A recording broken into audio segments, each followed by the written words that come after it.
Selamat siang semuanya. Terima kasih telah bergabung dengan webinar dari Esri Indonesia.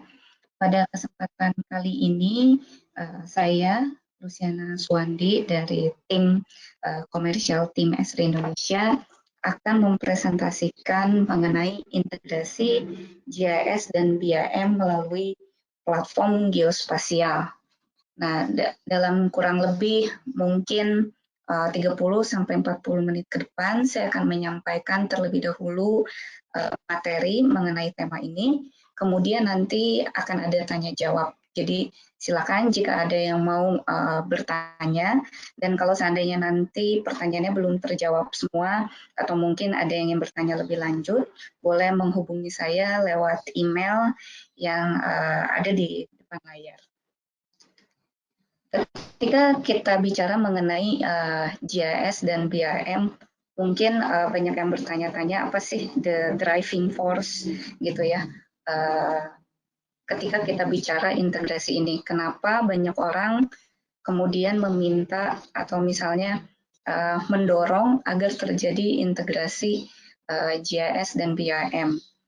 Jadi kalau kita perhatikan saat ini ya di dunia kita jumlah kota semakin banyak, human settlements juga semakin bertumbuh dan besar, dan tentunya kalau kita melihat pembangunan ada di mana-mana, gedung bertingkat, kemudian apartemen untuk kantor, infrastruktur, jalan, jembatan, itu di mana-mana juga semakin banyak dan berkembang. Nah, tentunya semua real world ini ingin kita tampilkan gitu ya, ingin kita buat misalkan untuk dalam pengambilan keputusan. Data-data ini harus kita bisa sampaikan baik kepada stakeholder, misalkan ke pemerintah maupun kepada masyarakat, supaya kita semua dapat berkolaborasi dalam merencanakan environment atau tempat tinggal kita di kota tersebut. Ketika kita bicara data-data tersebut saat ini, trennya adalah kita mengumpulkan data dalam 3 dimensi. Kenapa 3 dimensi? Karena tentunya real world kita juga 3 dimensi. Selama ini kita mengumpulkan data, kebanyakan masih berupa 2 dimensi. Nah, tapi sekarang dengan perkembangan teknologi juga sudah dimungkinkan sebenarnya untuk kita mengumpulkan data dalam bentuk 3 dimensi. Mungkin sebelum kita melanjutkan mengenai integrasinya seperti apa, kita sedikit refresh dulu mengenai apa sih GIS. Mungkin kebanyakan peserta webinar ini juga sudah mengetahui apa itu GIS, fungsinya, sistemnya seperti apa. Tetapi terutama dalam konteks ini, peran GIS itu kembali dia menyediakan framework untuk analisis dan pengambilan keputusan.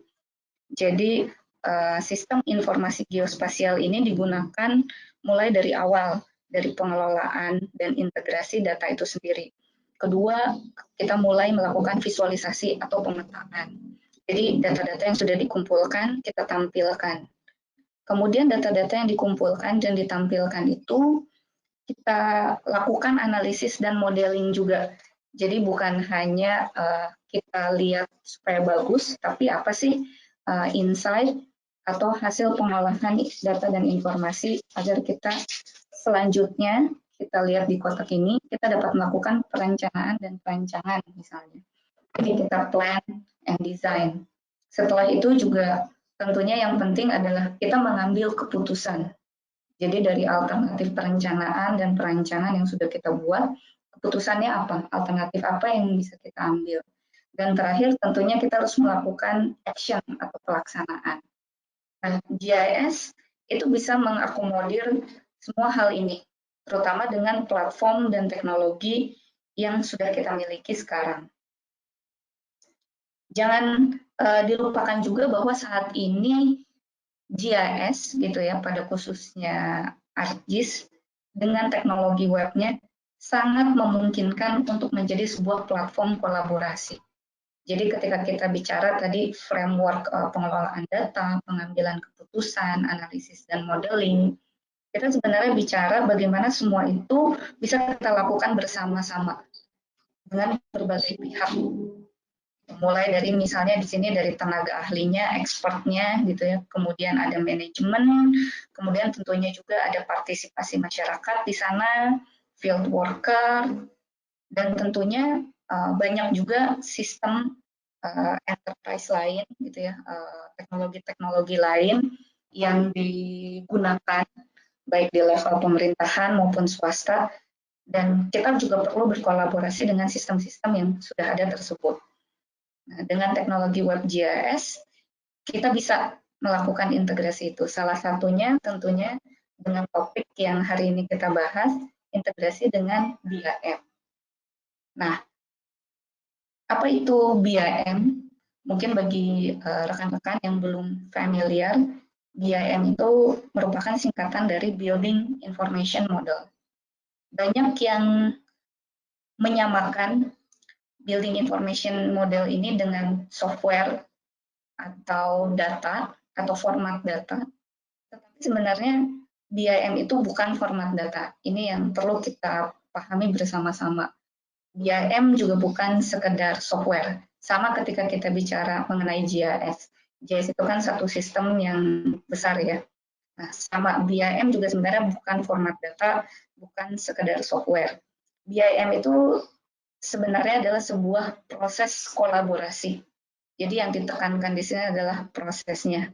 Nah, terutama proses ini dalam pembuatan dan pemanfaatan data mengenai aset terbangun sepanjang life cycle-nya. Jadi BIM dapat kita gunakan misalnya untuk kolaborasi dalam proses misalnya membangun jembatan, membangun suatu bangunan tinggi gitu, skyscraper, apartemen, dan juga banyak infrastruktur lainnya. Dan pada praktiknya pun sekarang BIM banyak diadopsi terutama di perusahaan arsitektur, engineering, dan construction. Selain itu juga tentunya pemerintah punya andil juga untuk memberikan standar atau menerapkan standar Building Information Model ini. Nah, tadi kita udah bicara mengenai apa itu GIS, apa itu BIM. Ketika pihak Esri gitu ya, kita berbicara dengan customer-customer kita yang banyak juga berkecimpung di dunia tadi construction atau arsitektur, mungkin juga property development, dan di pemerintahan, ada beberapa pertanyaan-pertanyaan atau lebih ke arah problems yang mereka ingin selesaikan gitu. Dan beberapa diantaranya contohnya seperti ini. Mereka sudah punya model BIM banyak, kemudian tapi model-model data 3D ini mau mereka letakkan di posisi geospasial yang sebenarnya. Atau misalnya mereka juga sudah punya data yang detail mengenai bangunan gitu ya dari BIM dan GIS, lalu mereka ingin melihat misalnya ada event atau kejadian, misalnya tracking orang atau tracking vehicle, tracking pesawat, yang bisa dilihat dengan konteks data-data yang sudah dimiliki tersebut. Atau misalnya kita sudah membuat suatu desain bangunan, kemudian ingin dilihat bagaimana traffic yang nanti akan dihasilkan ketika kita sudah membangun bangunan tersebut. Contohnya lagi, misalnya kalau kita punya satu lokasi proyek, terutama daerah yang dekat gitu ya dengan taman atau pepohonan tinggi. Nah, ingin dilihat bagaimana sih kondisi pepohonan di sekitar proyek tersebut. Kalau kita melihat problem-problem ini, kita dapat menemukan fakta bahwa perlu adanya kolaborasi antara data-data GIS seperti yang selama ini kita kumpulkan gitu ya, misalnya data jalan, data tata ruang, data lokasi pohon, dengan data-data BIM yang mungkin memiliki model 3 dimensi yang jauh lebih rinci. Ketika kita bicara bangunan itu udah sampai kelihatan bentukannya, fasadnya seperti apa, pintunya ada berapa, dan lain sebagainya. Oleh karena itu, maka bagaimana sih sebenarnya integrasi BIM dan GIS ini polanya seperti apa. Kalau kita bicara BIM tadi, dia lebih banyak cerita mengenai perancangan atau desain, dan juga konstruksi dan dokumentasinya. Mungkin orang banyaknya nyebut building life cycle atau build asset life cycle. Sementara ketika kita bicara mengenai GIS atau data GIS, kita banyak bicara mengenai di sini sisi bikin master plan-nya, kemudian overlay dengan data-data mengenai regulasi dan perizinan seperti data tata ruang, kemudian juga misalkan untuk monitoring project, kemudian kita juga bisa melakukan revenue generation atau menghasilkan pendapatan dari sana. Dengan misalkan kita melakukan site analysis untuk membuka lokasi proyek baru. Tentunya GIS dan BIM ini ada titik temunya tadi. Dan inilah yang sekarang gitu ya, dari sisi teknologi kita sedang coba kembangkan dan sudah dilakukan juga sebenarnya.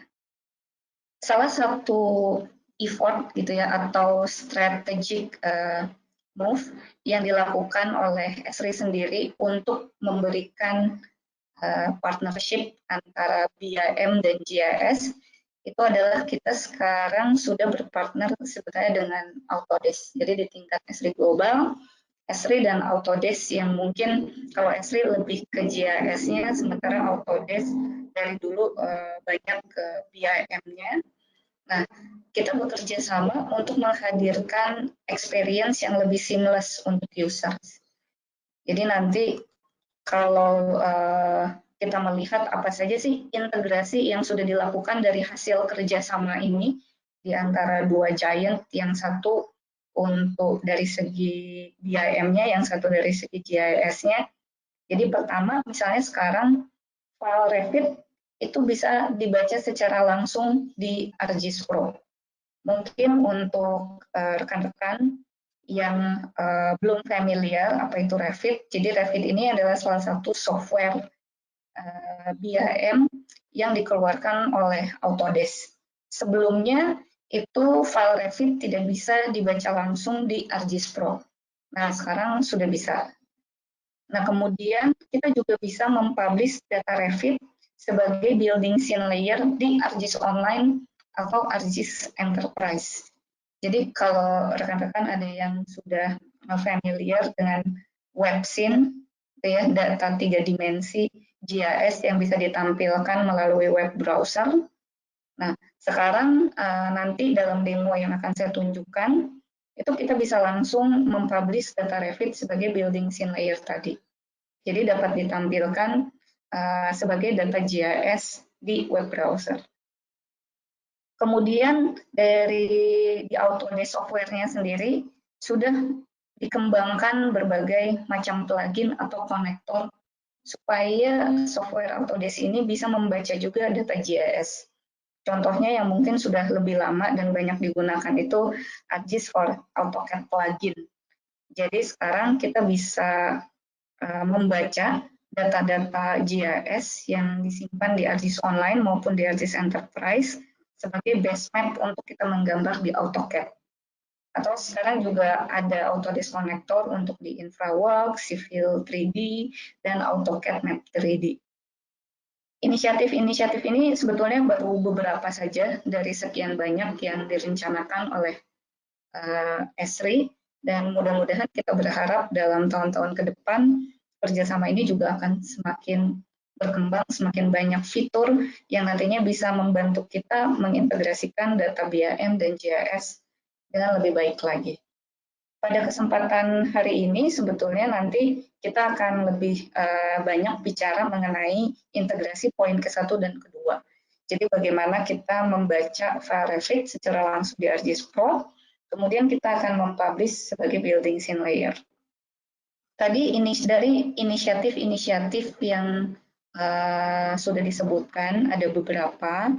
Sebetulnya kalau kita simpulkan koneksi antara GIS dan BIM ini, GIS ini fungsi atau perannya dia memberikan konteks geospasial. Jadi data-data yang tadi berhubungan dengan misalkan persil tanahnya, tata ruang, kemudian data jalan, kemudian vegetasi, elevation, yang secara tradisional dikelola gitu ya dengan sistem GIS. Nanti itu bisa kita integrasikan dengan informasi detail aset yang ada di BIM.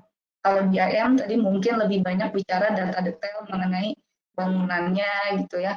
Ini pintunya ada di mana, apa yang nempel di sana, mungkin ruangan-ruangannya ada apa saja, sampai detail-detail aset terkecil itu bisa digambarkan dengan software BIM.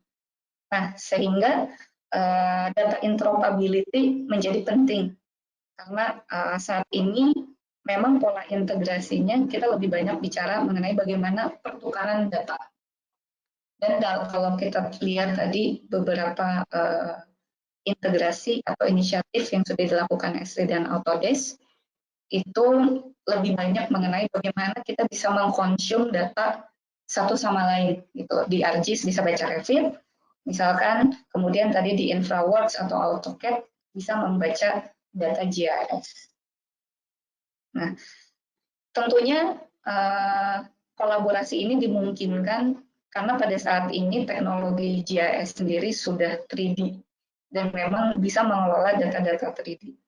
Jadi kalau kita bicara mengenai data GIS, kita bisa mengkonsum berbagai data, mulai dari data fotogrametri, GIS data yang bisa kita extrude gitu ya, atau data pohon tadi dan sebagainya, oblique imagery, LiDAR, dan tentunya data CAD dan BIM yang tadi barusan sudah kita sebutkan.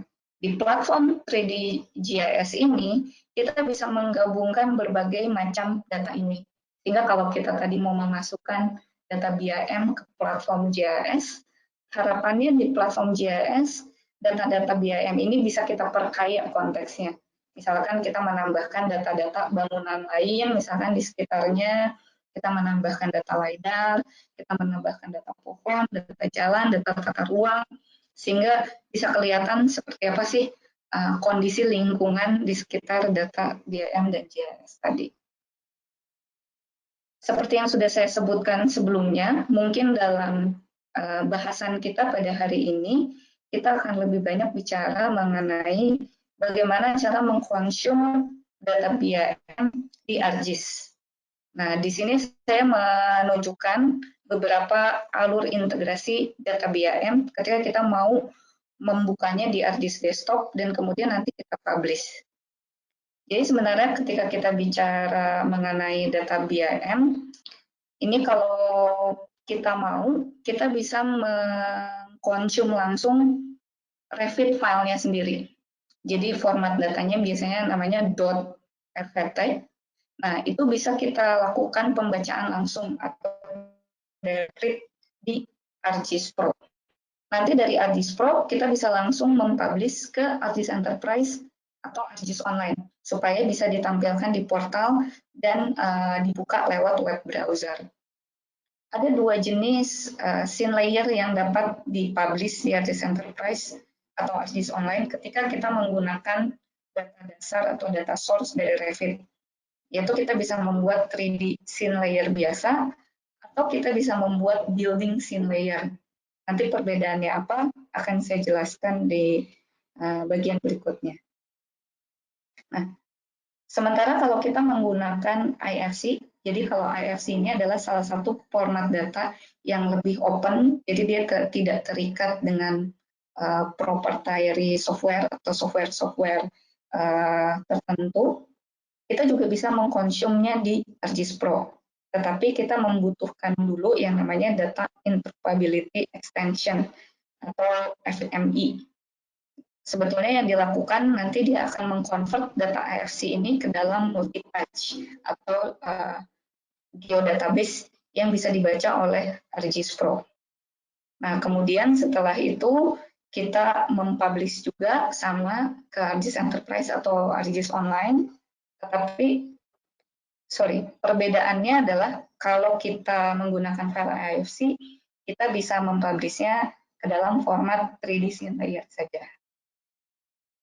Nah, setelah kita publish tadi, kita akan bisa membukanya mau dari desktop, mau dari mobile phone, atau dari gadget lainnya bisa. Kurang lebih seperti itu. Jadi hal pertama tentunya yang harus kita lakukan itu adalah membaca data BIM di ArcGIS Pro. Seperti yang saya sebutkan tadi, ArcGIS Pro dapat membaca secara langsung file Revit. Gitu. Kalau kita lihat di gambar di bawah ini di katalognya ArcGIS Pro, data Revit-nya sudah langsung dapat kebaca sesuai formatnya ya, .rvt. Dan ketika kita memasukkan ke dalam map, ini kita bisa juga langsung melihat sesuai disiplinnya. Jadi ada sub layernya, nah itu mengikuti disiplin dari file Revit yang kita miliki. Nah, sementara itu, kalau kita menggunakan file IFC sebagai source datanya, nanti kita bisa mengimport ke ArcGIS Pro melalui data interoperability extension. Biasanya nanti akan ada workbench atau bioprocessing tools yang dapat kita run untuk mengimport data tersebut. Tapi konsepnya mirip-mirip. Keduanya bisa kita olah di ArcGIS Pro. Kemudian setelah kita membaca data tersebut di ArcGIS Pro, hal yang harus kita lakukan berikutnya adalah menggeoreference. Menggeoreference ini artinya kita memindahkan lokasi 3D model yang mungkin belum ada di lokasi yang sebenarnya ke lokasi yang sebenarnya. Mungkin kalau teman-teman pernah ada yang mengeksplor gitu ya beberapa source data yang belum ada koordinat spasialnya, biasanya lokasinya nyangkut di mana gitu, bisa di laut, bisa di hutan, nggak tahu di mana unknown. Nah, proses georeferencing ini sekarang kita bisa lakukan untuk memindahkan data 3D BIM tadi, Revit, itu sudah ada toolsnya untuk dipindahkan ke lokasi yang sebenarnya.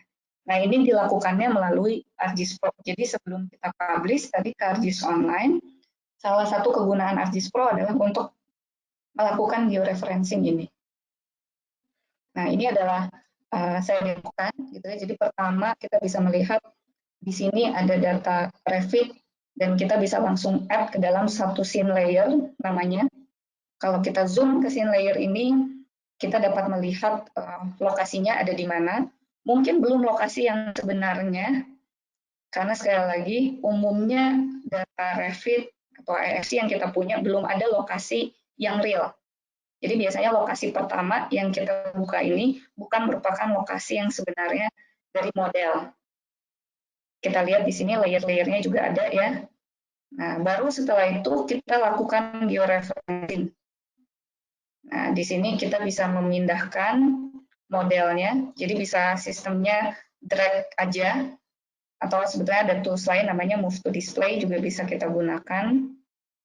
Tapi pada intinya kita mencoba untuk meletakkan si model ini sesuai dengan koordinat yang kita inginkan. Kalau sudah di lokasi yang sebenarnya, kita tinggal save. Kemudian kalau sudah di lokasi yang sebenarnya juga, kita bisa melakukan banyak function di sini. Misalnya kita mau slice, ada 3D Interactive Tools juga di ArcGIS Pro misalnya. Jadi kita bisa belah modelnya, atau nantinya kita bisa menambahkan data-data konteks lainnya tadi.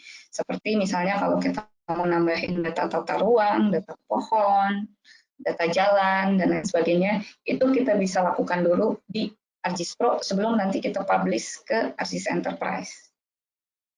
Nah, jadi dalam demo barusan kita sudah melihat bagaimana kita membuka data Revit, kemudian memasukkan ke dalam scene, dan memindahkannya ke lokasi yang sebenarnya. Setelah data model 3D BIM tadi kita pindahkan ke lokasi yang sebenarnya, berikutnya kita akan melakukan publishing. Ketika kita melakukan publishing dengan data source Revit, kita bisa mempublish data tersebut dengan tipe building scene layer. Perbedaannya apa dengan scene layer biasa atau 3D scene layer lainnya? Yaitu kalau di building scene layer, kita dapat melihat layer-layer tersebut langsung dengan disiplin-disiplinnya. Jadi kalau misalkan di situ ada columns, ada ceiling, ada floors, ada doors, atau dari strukturalnya ada kolom dan lain sebagainya, ada plumbingnya. Nah, seperti di gambar kita lihat, di situ bisa di breakdown secara langsung. Jadi ini otomatis, tidak perlu kita bagi-bagi sendiri, si ArcGIS bisa langsung mempublish dengan struktur data seperti ini. Nanti dilihat di webnya akan persis sama. Nah, cara mempublishnya seperti apa? Jadi kalau kita punya data mau di-share sebagai scene layer, kita bisa melakukan dengan tools share as web player di ArcGIS Pro. Tapi metode ini hanya bisa dilakukan bila datanya disimpan di GDB dalam format multi-page. Jadi ini cocok metode ini kalau kita punya data dari IFC tadi, karena dari IFC kita harus convert dulu ke multi-page, baru dia bisa kita publish sebagai 3D scene layer. Nah, cara yang kedua, ini kita menggunakan geoprocessing tools, ada beberapa. Yang pertama, create 3D object scene layer package, atau create building scene layer package. Untuk geoprocessing tool yang kedua, yang create building scene layer package ini, seperti yang kita bahas sebelumnya, dia khusus untuk file Revit saja. Jadi kalau source datanya bukan file Revit, dia tidak akan bisa membuat building scene layer package. Dia cukup pakai 3D object scene layer package saja.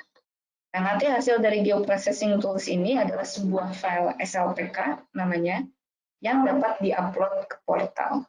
Hasil jadinya seperti apa kalau kita sudah publish atau kita mengupload ke portal.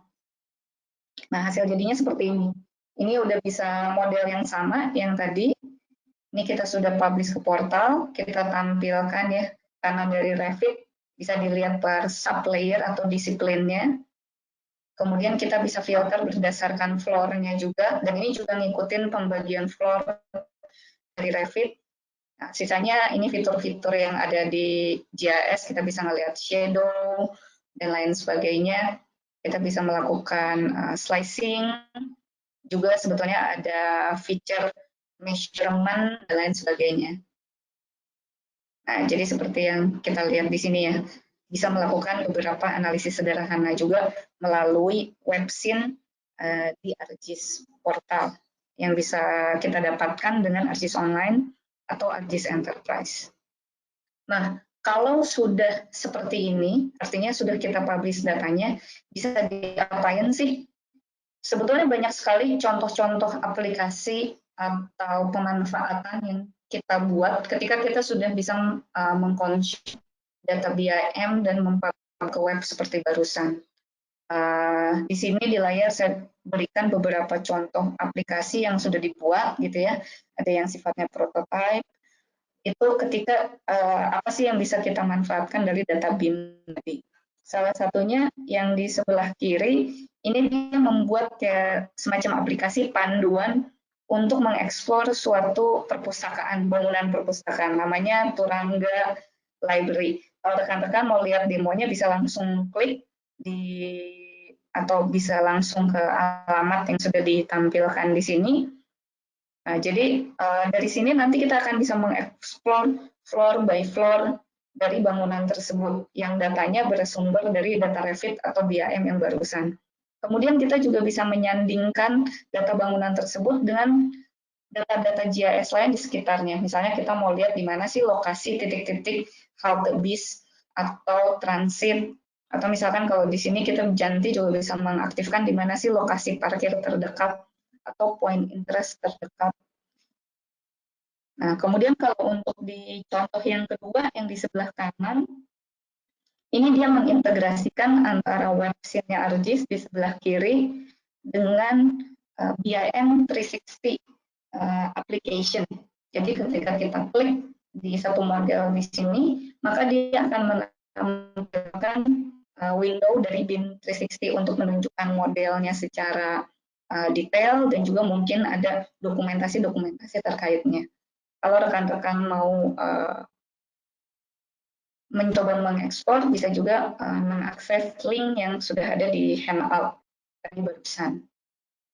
Nah, sebetulnya selain itu masih banyak lagi contoh aplikasi lainnya yang bisa dimanfaatkan ketika kita sudah bisa mengintegrasikan data BIM dan GIS ini. Dan mudah-mudahan nanti ke depannya juga dengan pengembangan yang dilakukan Esri, ArcGIS, dan juga dari pihak Autodesk, kita akan lebih banyak lagi bisa mengekspor fitur-fitur ini. Nah, mungkin untuk dari materinya, saya cukupkan untuk sampai di situ, karena sebetulnya bahasan mengenai BIM dan GIS ini banyak sekali, dan juga mungkin banyak hal yang teman-teman ingin tanyakan juga. Mungkin jika ada pertanyaan, bisa langsung ditanyakan saja. Ya, mungkin silakan jika ada rekan-rekan yang mau bertanya, bisa langsung. Oke, saya buka question ya. Ya, ternyata udah banyak nih pertanyaan yang masuk. Akan saya coba jawab satu persatu. Dalam kasus pertanyaan pertama mungkin dari ini Mbak Thomas ya, Zenda Mergita Firdaus. Dalam kasus pembuatan kota 3 dimensi, analisis apa yang diterapkan selain visibility analysis? Nah, kalau dari GIS sendiri saat ini memang kebanyakan analisis yang dilakukan lebih kepada visibility analysis. Jadi saat ini yang ready to use datanya. Kalau kita bicara data bangunan sebenarnya, kalau kita bicara data GIS atau kota 3 dimensi dalam konteks yang lebih luas, misalkan gini, kita punya data elevation. Nah, kita bisa membuat analisis misalkan watershed. Jadi untuk melihat juga kemana misalnya air mengalir. Jadi kalau ada banjir, dia daerah mana sih yang akan tergenang misalnya. Kemudian kita juga bisa melakukan analisis cut and fill. Nah, sekarang sendiri mungkin topik yang menarik ketika kita bicara analisis dalam 3 dimensi, itu sudah mulai juga dilakukan 3D routing. Jadi kalau selama ini kita melakukan routing jalan gitu ya, jadi dari poin A ke poin B, itu kita routingin, jadi mana sih rute yang harus dilewati. Nah, itu juga sekarang sudah bisa dilakukan dengan data 3 dimensi. Tapi kan balik lagi, kita butuh data 3 dimensi yang rinci supaya bisa melakukan 3D routing itu. Nah, data dari model BIM tadi itu bisa menjadi dasar untuk kita membuat 3D routing. Mungkin itu beberapa contoh kalau bicara 3D analisis. Kemudian untuk di pertanyaan kedua dari Mas Basoka Akbar, apakah bisa diterapkan pada objek struktur bawah tanah, sebutlah struktur stasiun kereta bawah tanah? Ya, ini sangat bisa sekali. Mungkin contoh yang saya tampilkan di sini itu hanya di atas surface, tapi sebenarnya contoh-contoh kalau kita googling atau nanti kalau masih ada waktu saya akan kasih sedikit demo. Itu kalau di tempat-tempat lain, misalkan untuk stasiun MRT, itu bisa untuk sampai model bawah tanah BIM modelnya. Kemudian yang ketiga, apakah data CAD tidak bisa langsung diproses di ArcGIS Pro? Jawabannya bisa. Mungkin kalau di sini kita bicaranya lebih ke Revit ya. Kalau rekan-rekan mungkin yang sudah pernah mencoba juga, sebetulnya dari zamannya ArcMap, itu data CAD sudah bisa langsung dibaca di ArcGIS Desktop. Nah, sama seperti ArcMap, ArcGIS Pro juga bisa membaca langsung data CAD. Cuma permasalahannya biasanya umumnya data CAD itu belum ada georeferencingnya. Jadi harus di georeferencing lagi. Nah, setelah kalau sudah georeferencing, baru sebetulnya kita bisa publish menjadi data GIS yang seperti yang selama ini kita gunakan. Nah, pertanyaan keempat sebetulnya terkait dengan pertanyaan ketiga tadi ya, bagaimana apabila ada file CAD yang belum memiliki titik ikat koordinat. itu langsung saja di georeference di ArcGIS Pro, bisa dilakukan. Dan sebetulnya udah banyak juga tutorial mengenai georeferencing FileCAD. Jadi sangat memungkinkan sekali untuk dilakukan. Banyak banget ya pertanyaannya, tapi nggak apa-apa, banyak. Kita masih punya banyak waktu, jadi saya akan coba jawab. Kemudian masih pertanyaan dari Mas Akbar, ya ini banyak banget pertanyaannya ya. Secara prinsip, apakah pengaplikasian ArcGIS Indoor berbeda dengan proses yang dijelaskan presenter? Oke, jadi ArcGIS Indoor itu sebetulnya satu solusi tersendiri terkait sebetulnya. Kenapa saya bilang terkait? Karena ketika kita nanti akan menerapkan solusi ArcGIS Indoor ini, data-datanya itu sumber datanya dari CAD dan 3D BIM juga sama. Tapi nanti bedanya di ArcGIS Indoor akan ada tools-tools yang dimana bisa membimbing kita untuk mengubah data 3D BIM dan data CAD yang sudah kita siapkan ini menjadi satu skema data yang bisa dipakai untuk tadi yang saya sebutkan sebetulnya di awal, kayak 3D routing gitu. 3D routing kan salah satu fitur yang dimiliki oleh ArcGIS Indoor. Tapi kalau kita cuma punya 3D BIM dan data CAD saja, itu sebetulnya tidak bisa serta-merta kita jadikan 3D routing langsung, gitu ya. Tapi data modelnya atau skema datanya harus kita sesuaikan dulu. Nah, ArcGIS Indoor itu punya solusi atau punya tools-tools yang nanti kita bisa mengubah skema data itu sehingga langsung bisa dipakai untuk 3D routing. Salah satu tadi fiturnya ArcGIS Indoor. Selain itu juga sebetulnya memang ArcGIS Indoor punya banyak fitur-fitur lain. Mungkin itu perlu satu seksi sendiri ya untuk menjelaskan semua fitur ArcGIS Indoor. Tapi pada intinya konsep kita mengimport atau integrasi data BIM dan GIS ini sebetulnya salah satu pemanfaatannya adalah untuk nantinya kita bisa membuat solusi ArcGIS Indoor tadi. Oke, kemudian ada pertanyaan dari Mbak Endang, tampilan di gadget dan PC akankah sama atau ada perbedaan?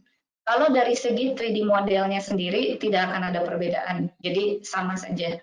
Biasanya yang membuat beda itu adalah aplikasinya. Jadi bukan 3D modelnya yang berbeda, tapi aplikasinya. Karena ada beberapa aplikasi, misalkan terutama kalau kita ngoding sendiri gitu ya, atau bikin sendiri, ada yang mobile optimize, ada yang tampilannya desktop optimize. Nah itu biasanya yang akan memberikan user experience yang berbeda. Tapi kalau secara data sebetulnya sama aja. Oke, kemudian ada pertanyaan lagi sama mengenai georeferencing juga dari Mas Reza Firmansyah. Apabila data 3D modelingnya sudah ada georeference-nya, perlukah lagi melakukan georeferencing untuk publish di ArcGIS Enterprise? Ya, kalau memang sudah ada georeferensinya, tentunya kita nggak perlu melakukan georeferencing ulang. Cara ngetesnya sebetulnya sama seperti tadi gitu. Masukin aja 3D model itu ke ArcGIS Pro. Kan kita punya base map dan data-data pendukung lainnya kan. Kalau lokasinya udah sesuai, kita langsung publish aja ke ArcGIS Enterprise. Tapi kalau seandainya di ArcGIS Pro ternyata lokasinya masih jauh dari base map gitu ya. Kalau kita bandingkan dengan data-data pendukungnya, itu berarti kita harus melakukan lagi proses georeferencing. Kemudian pertanyaan berikutnya, dari mana kita bisa dari Muhammad Gusni Faisal.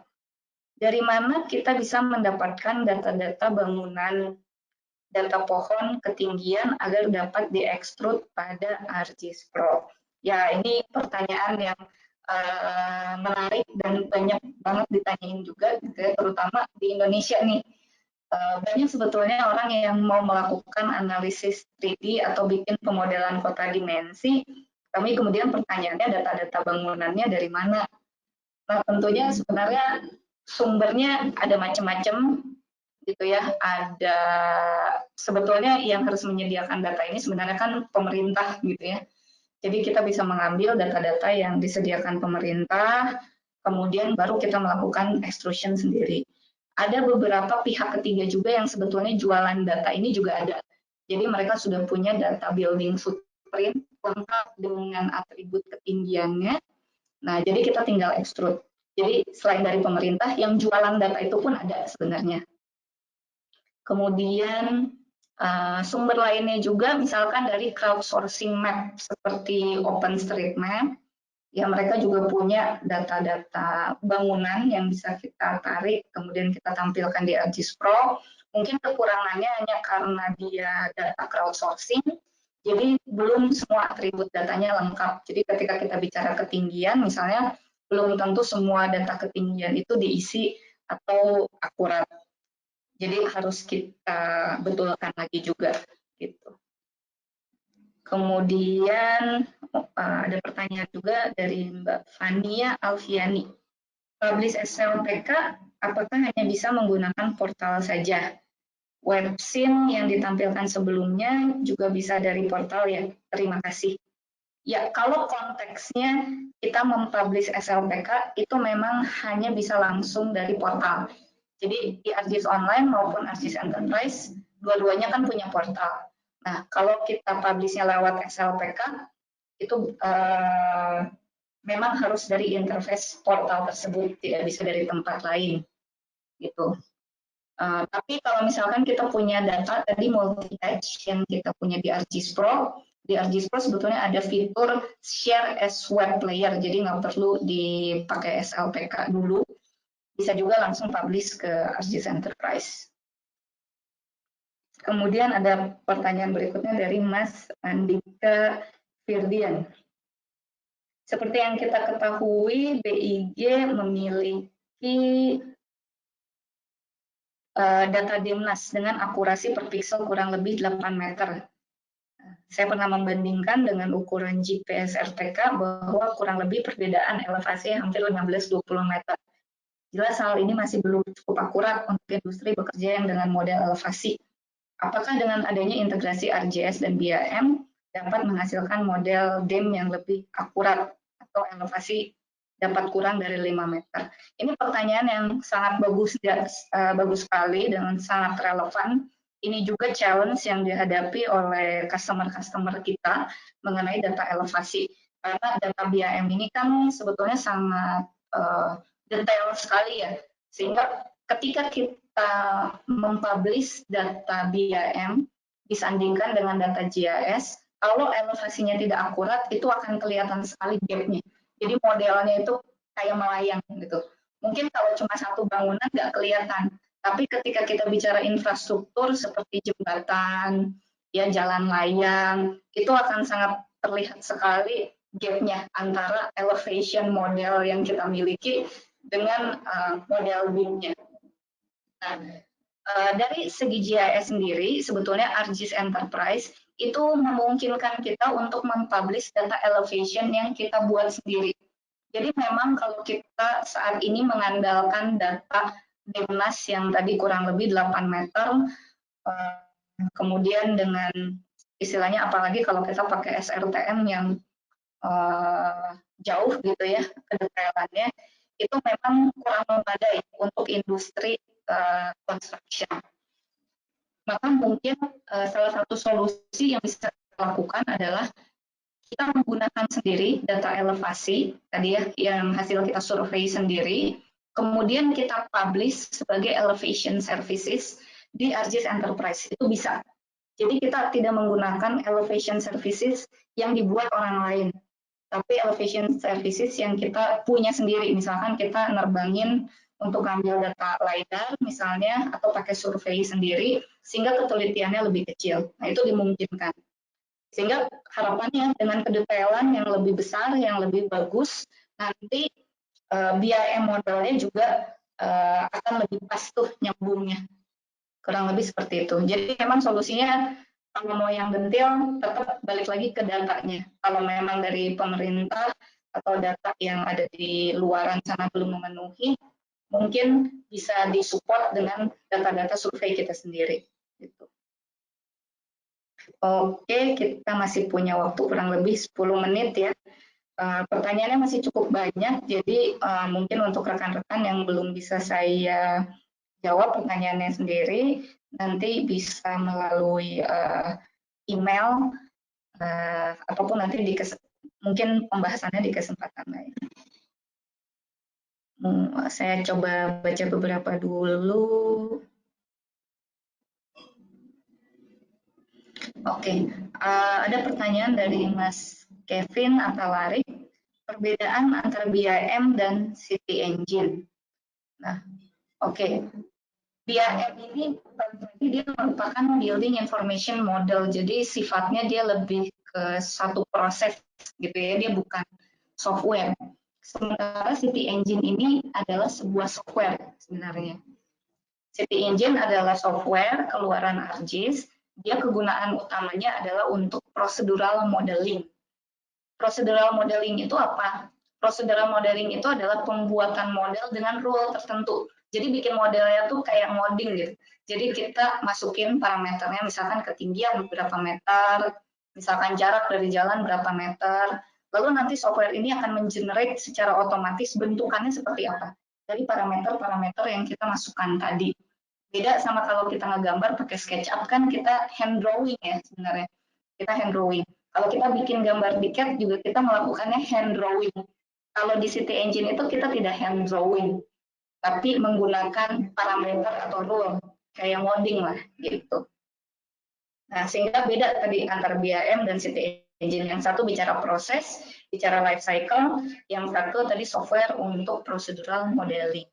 Meskipun dua-duanya itu bisa menghasilkan data yang dikonsum untuk membuat 3D City model. Jadi di level datanya, 3D model dari BIM dan 3D model dari City Engine bisa kita gunakan. Tapi secara prosesnya, keduanya berbeda. Iya, mungkin ada pertanyaan dari Mbak Nurul Fitri. Untuk data Revit yang masuk, apakah seluruh propertiesnya juga ikut atau hanya modelnya saja?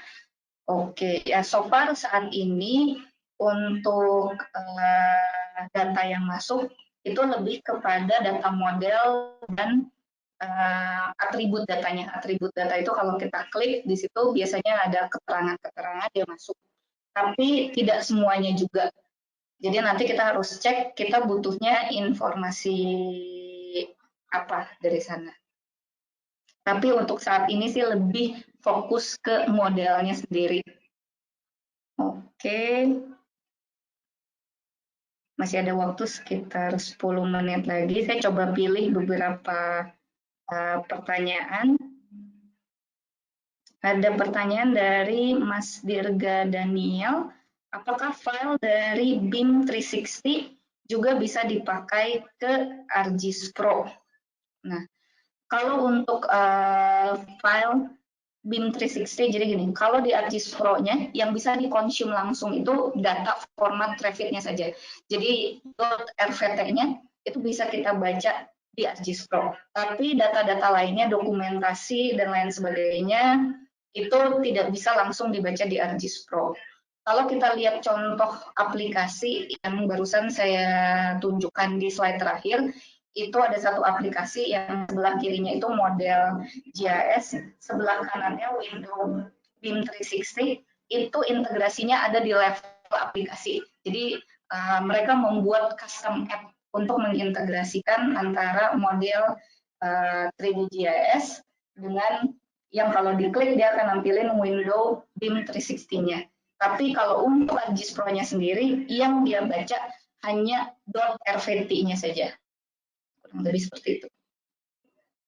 Kemudian ada pertanyaan lagi dari Mas Eka Anggara.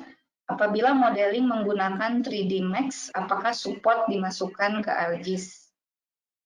Untuk file-file format yang tidak bisa langsung di direct read di dalam ArcGIS Pro, nanti kita harus melakukan yang namanya feature manipulation engine. Jadi ada extension yang namanya data interoperability. Nah, kalau tidak salah 3D Max disupport di data interoperability itu. Jadi setelah dari 3D Max format, nanti kita convert menjadi multi-patch di geodatabase. Kemudian ada pertanyaan lagi dari Mas Agung Maskur, apakah integrasi yang sama bisa dilakukan dengan ArcGIS Desktop, khususnya ArcMap? Apakah sudah ada dukungan untuk itu? Saat ini integrasi direct read untuk data BIM itu adanya di ArcGIS Pro. Jadi sama-sama ArcGIS Desktop, tapi versi terbaru. Jadi kalau masih menggunakan ArcMap, kita tidak bisa mengolah data-data 3D BIM-nya tadi. Jadi kalau misalkan rekan-rekan ada yang punya ArcMap, lalu ingin melakukan proses seperti yang saya tunjukkan di demo barusan, itu sebaiknya pindah dulu ke ArcGIS Pro. Karena pertanyaannya banyak, saya coba ini dulu.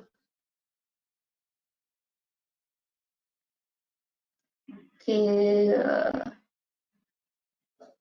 ada pertanyaan dari Mas Taufik Purwanto, apakah dimungkinkan untuk simulasi kebakaran gedung?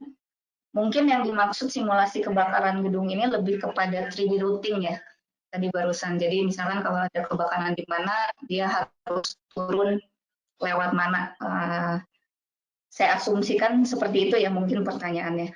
Jadi kalau untuk 3D routing, balik lagi tadi, sebetulnya sudah dimungkinkan untuk kita lakukan dengan solusi yang namanya ArcGIS Indoor, tetapi data 3D BIM atau data CAD yang kita punya itu harus disesuaikan dulu skemanya dengan skema data ArcGIS Indoor. Tapi kalau skema data itu sudah kita lakukan, maka kita bisa melakukan analisis routing. Kemudian ada pertanyaan dari Mas Tegar Pualam Syuhada, apakah data InfraWorks bisa disinkronize dengan ArcGIS online? Nah, setahu saya ini yang bisa dilakukan adalah data ArcGIS online-nya disinkronize ke dalam InfraWorks. Jadi InfraWorks itu sudah ada konektor data ArcGIS, jadi dia bisa menarik data langsung dari ArcGIS online, ditampilkan di InfraWorks-nya. Dan kalau kita mengedit data di InfraWorks, itu bisa disinkronis ke ArcGIS online, atau sebaliknya kita sinkronis di ArcGIS online, dia juga akan bisa melakukan updating di InfraWorks-nya. Nah, nanti mungkin kita harus cek lagi ya seperti apa, tapi sejauh yang saya tahu sinkronisasi itu bisa dilakukan, tapi apakah masih satu arah atau dua arah, nanti saya akan coba cek lagi. Nah, mungkin ini ada pertanyaan yang dari Mas Muhammad Rizky. GIS 3D skala besar, misalnya satu Jakarta, dengan misal 75% sudah 3D BIM, juga sudah dengan 3D visual setara VR atau game 3D, apakah semua diproses secara sedetail BIM? Bisakah secara smooth view memakai 3D engine game? Lalu jika ada interest ke salah satu gedung baru, diproses secara tampilan 3D BIM.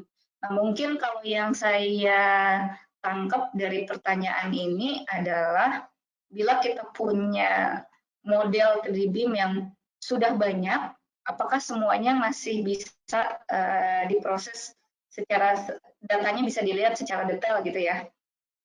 Bisakah secara smooth view memakai 3D engine baru diproses secara tampilan BIM? Mungkin yang bisa saya jelaskan seperti ini, karena di sini ada satu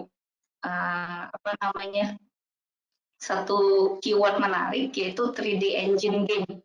Jadi ini adalah salah satu juga hal yang sekarang lagi dilakukan oleh Esri. Jadi kita juga sedang meningkatkan sebetulnya integrasi dengan 3D engine game. Jadi ketika kita mau bikin VR atau immersive experience, itu 3D engine game itu banyak banget pengembangannya di sana. Nah, data 3D modeling yang sudah kita siapkan di ArcGIS melalui ArcGIS Pro dan ArcGIS Enterprise, itu bisa kita consume di 3D engine. Kurang lebih seperti itu. Itu yang mungkin bisa saya sampaikan di sini ya. Tapi kalau misalkan kita bicara memang model BIM sangat banyak, misalkan satu kota, secara struktur data dia bisa ditampilkan seperti website yang tadi. Tapi nanti pada saat loadingnya itu akan jadi berat gitu. Kalau semuanya ditampilkan dalam satu saat bersamaan. Karena itu mungkin di sisi aplikasi, dari segi user experience perlu didesain. Sebetulnya kita mau menampilkan aplikasi ini untuk apa sih? Kalau untuk melihat 3D modeling yang keseluruhan gitu ya, mungkin tidak semuanya kita tampilkan dalam bentuk building scene layer yang tadi, yang semua disiplinnya dimasukin. Tapi kita cukup perlu misalnya apa namanya, eksteriornya saja atau building shell-nya saja. Mungkin tadi seperti yang Masnya bilang, ketika kita klik misalnya di satu bangunan, baru dia akan muncul bangunan yang detail. Nah, itu sebetulnya memungkinkan dari segi customisasi aplikasi. Jadi memang kita harus bikin satu aplikasi yang user experience-nya seperti itu. Gitu. Karena kalau semuanya di load pada saat bersamaan pasti akan sangat berat. Oke, mungkin karena waktunya udah habis dan masih banyak sekali pertanyaan, akan dicukupkan dulu sampai saat ini untuk dari webinarnya. Mungkin jika ada pertanyaan-pertanyaan yang ingin dijawab, nanti bisa melalui email. Tadi di slide pertama saya juga menampilkan alamat email saya, jadi silakan buat rekan-rekan yang ingin nanti masih ingin bertanya atau belum sempat saya jawab, boleh untuk meng-email, nanti akan kita coba untuk menjawab. Baik, mungkin webinar untuk kali ini sesinya kita cukupkan sekian. Terima kasih banyak atas partisipasi rekan-rekan sekalian. Sampai jumpa di sesi-sesi webinar berikutnya. Selamat siang.